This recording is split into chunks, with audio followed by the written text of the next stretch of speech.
The sudden chill that snaked down my spine wasn't from the autumn breeze swirling through the open window. It was the realization that the worn leather journal in my hands held secrets that weren't mine. It was the journal he always kept tucked away in his bedside drawer, the one he claimed was filled with his work thoughts, the one he'd always guarded with a playful seriousness that I'd found endearing. Now, as I flipped through the delicate, faded pages, each carefully penned word felt like a betrayal, a stab to the very heart of our shared reality. My fingers traced the familiar loop of his handwriting, the familiar script that now seemed to taunt me, bearing witness to a world I'd been excluded from, a life he'd crafted without me. We were Daniel and Chloe, a couple whose love story was the embodiment of a slow burn, a comfortable decades-long journey of mutual respect and unwavering support.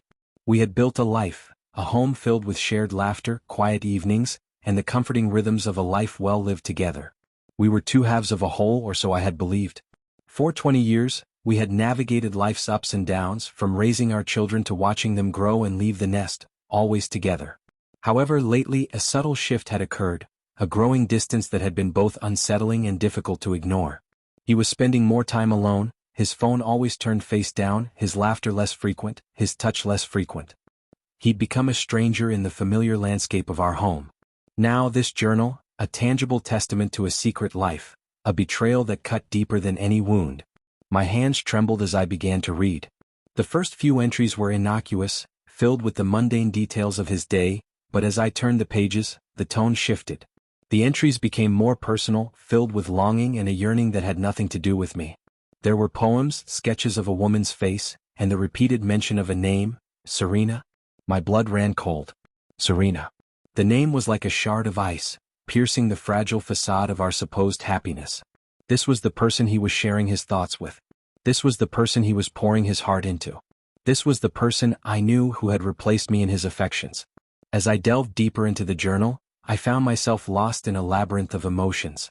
I felt a deep sense of sadness, a sense of loss that I'd never experienced before. I felt like I was drowning, suffocating under the weight of his betrayal. I couldn't believe that he had kept this from me, that he had hidden his true feelings for so long. I felt like I'd been living a lie that I had been a part of, a lie that had been constructed around me. But as I continued to read, I couldn't help but feel a sense of anger. Anger at him, for betraying me, for lying to me, for making me believe that our love was strong, when in reality, it was a fragile, delicate thing that he had carefully constructed to hide his true feelings. Anger at myself for being so blind, for not seeing the signs, for believing his lies. I felt like I was trapped in a prison of my own making, a prison of my own ignorance. I closed the journal, my vision blurring with tears. The truth, stark and devastating, slammed against me, shattering the carefully constructed world I'd believed in. He was having an affair. He was in love with another woman. The woman, Serena, was the reason behind the changes I had felt in him. The reason for the late nights, the evasiveness, the sudden bursts of anger, the hushed phone calls, and the way he would flinch at my touch. He was living a double life, a life of lies, and I had been the unsuspecting fool. I sat on the edge of the bed, the journal clutched in my hands, a heavy weight in my lap. I felt a mixture of emotions, shock, anger, humiliation, and a deep, aching sadness. How could he? After all we had been through, all the promises, the vows, the shared dreams? How could he betray me in this way? I knew I had to confront him. But first, I had to gather more information. I had to know the full extent of his deception, the depths of his betrayal. I had to understand who Serena was, what she had that I didn't. I went through his things, driven by a desperate need to understand the truth. I found a receipt from a fancy restaurant I'd never heard of, with a note scribbled on the back. Our favorite table, always. I found a small heart-shaped pendant hidden in his wallet. He never gave me anything. He only ever gave me the feeling of being loved. I found a lipstick stain on his shirt, the color matching a shade I'd never seen him purchase for me. His words, his vows, our life, were the foundation of lies. Then I found her. The photo. In his wallet, tucked away in a hidden compartment, was a photo of Serena. She was beautiful, with a cascade of long, dark hair and a smile that seemed to radiate happiness. They were holding hands. In that moment, my blood turned to ice. I had to know. I searched for her name online. It was easy. Social media. Professional profiles. Everything. It was as if she had been waiting for me to find her. Her profile was a curated picture of a perfect life. Travel, exotic vacations, career success. Her life seemed to be a whirlwind of exciting events. It was the opposite of mine. I saw pictures of them together, their faces illuminated by shared joy and the unspoken promise of a future. He had been living a life of joy and the promise of future without me. I found her phone number, her email address, her place of work. It was all there. I built a fake profile on social media. I felt like I was losing myself. I had to understand. I started messaging her. I pretended to be a friend and acquaintance who knew Daniel. I wanted to be a fly on the wall. She was open and friendly. She gushed about Daniel. I steered the conversation to their relationship. I learned how they had met, the stolen kisses, the secret rendezvous. I was tearing myself apart. I learned that they had been together for almost 2 years. That they were madly in love. That they were planning a life together. I felt my heart shatter. I had to see them together. I had to see the life they shared, a life that I was no longer a part of. I found out where they worked and I spent days observing them. I saw them together, hand in hand, laughing, smiling, sharing a look. I felt a wave of nausea. I had to get out of there. I went home numb. I looked around our house. Every object, every photograph, was a reminder of the life we had shared, the life he had destroyed. I waited for him. I had to confront him. He arrived home late. He seemed exhausted. I sat him down. I confronted him. I showed him the journal. I showed him the photograph of Serena. I showed him the other evidence. His face went white. His eyes filled with fear and regret. He didn't deny it. How long? I asked, my voice trembling. Almost 2 years, he confessed, his voice barely a whisper. 2 years? I repeated, the words a hammer blow to my chest. And you let me live a lie for 2 years?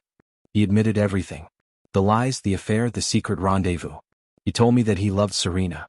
He told me that he was sorry, that he never wanted to hurt me, that he thought it was the best choice. His apology sounded hollow. Did you love her? I asked, my voice choked with tears. Yes, he said, his voice full of regret. I do. But I still love you too, Chloe. You love us both? I asked. How can you love 2 people at the same time? It happened, he said. I don't know how. I showed him all the things I had learned. I showed him the pictures. I showed him the messages. I showed him the conversations. His lies were over. What do you want? He asked, his voice barely a whisper. I want you to leave, I said, my voice firm. And I want you to never come back. The argument that followed was brutal, a raw display of pain, anger, and betrayal. He begged for forgiveness, promised to end the affair, vowed to change. But his words were empty and I could no longer trust him. I understand, he said, his voice full of pain. I will go. He packed his things and left. The days that followed were a blur of pain. The house felt empty, silent, and heavy with the ghost of our shared life. I cried myself to sleep every night. I couldn't eat. I lost weight. I felt like I was losing myself. Like I was drifting on a sea of sadness, with no anchor to cling to. I felt like I was drowning in my own tears. I started to question everything. My self-worth. My life. My sanity. I had to figure out what went wrong. I was lost. I leaned on my family and friends. They offered support and understanding. They helped me to see that I wasn't alone, that I was worthy of love, that I would survive. I started therapy. I had to find myself. I started to heal. I started to feel hope again. I was at peace. I was beginning to see that the end of our relationship was not the end of my life. It was the beginning of a new chapter. I took a deep breath. One day I was walking down the street and I saw them. Daniel and Serena. They were laughing, holding hands. They looked happy. I looked at them. I felt a pang of sadness, but it was quickly replaced by a sense of relief. It was over. They were moving on. I was moving on. I walked away. I was finally free. My life was my own again. I started to rebuild my life. I rediscovered my passions, my hobbies, my interests. I started to learn new things, to explore new places, to meet new people. I started to live again. I started to see myself in a new light. I saw myself as strong, capable, and worthy of love. I saw myself as a survivor, as someone who had overcome the impossible. I knew that I would always carry scars from the wounds of our relationship, but I also knew that I was healing. I was growing. I was becoming a stronger, wiser, and more compassionate person. And as I looked to the future, I knew that I would always be okay. I would always be strong. I would always be me. But I couldn't shake off the feeling of emptiness, the feeling of loss. It was as if a part of me had died, a part of me that I had taken for granted, our relationship. I started to explore my feelings, to delve deeper into the emotions that I was experiencing. I started to ask myself questions. Was I angry? Was I sad? Was I hurt? I realized that I was feeling all of those emotions and more. I was feeling a deep sense of loss, a sense of emptiness that I had never experienced before. I was feeling a sense of betrayal, a sense of hurt that I couldn't shake off. I knew that I had to confront my feelings, to face them head-on. I knew that I had to be honest with myself, to be kind to myself.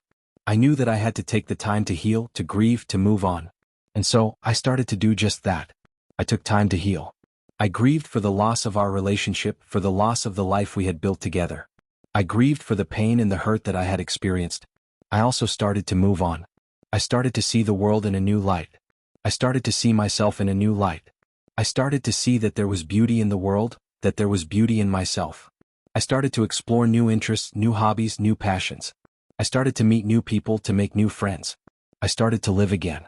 And as I looked to the future, I knew that I would always be okay. I would always be strong. I would always be me. I knew that I would always carry the scars of our relationship, but I also knew that I was healing. I was growing. I was becoming a stronger, wiser, and more compassionate person.